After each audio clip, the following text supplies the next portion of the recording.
یا اول فرض. حالا قاعدگی شدین در چه موردی کلا؟ از آماده شد. فقط یه هینت به من میدی باید چیکار کنیم؟ اوکیه؟ آقا من میگم نمیام. هر موقع گو خواستی شروع کن. اوکی. با مزه ترین کادویی که برای روز مرد گرفتین چی بوده؟ PS4.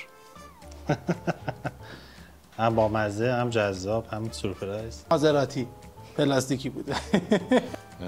والا من تا حالا واسه روز مرد کادو نگرفتم. پول. با مزه ترین کادو پوله. واسه آقایون هیچی از این لذت بخشتر نیست. خیلی کادو گرفتم با مزه ترینش. من چون سال اولیه که متحد شدم و اولین باره که دارم کادوی روز مرد رو میگیرم، خیلی کادوی خاصی نگرفتم، همیشه هیچی بوده. بذار فکر بکنم بعدش حالا چه بودیم. جالب ترین کادویی که تا الان گرفتم یه پازل بود، پازل 3000 تیکه که نزدیک 3-4 ماه انجام دادنش طول کشید.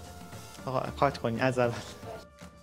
با مزه ترین کادویی که خانومم به من داده واسه روز مرد سال دوم ازدواج بود. 1 ساعت مچی به من داد، هم تصویرم روی صفحه بود هم اسمم.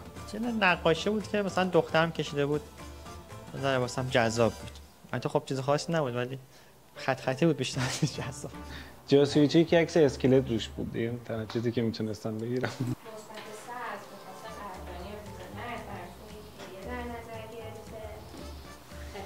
تشکر.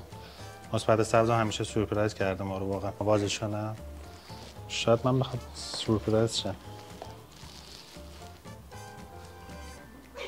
جالب. کادوی همیشگی روز مرد جوراب. مرسی از همتون. با مزه ترینش همیشه الان جورابه. کارتم کو؟ خانومم یه جفت داده، شما هم یه جفت، میشه 2 جفت. ببینم چیه توش. اوه یه جورابه. بازش کنم؟ نمیگیرین ازم؟ قول میدین؟ یه دونه جوراب بوگارو هستش رنگ زرشکی. جالب ترین کادو من الان گرفتم، چون من واقعا جورابم دوست دارم. جوراب واقعا ممنون از مثبت سبز که امسال خیلی به فکر ما بودن و جوراب به ما داد.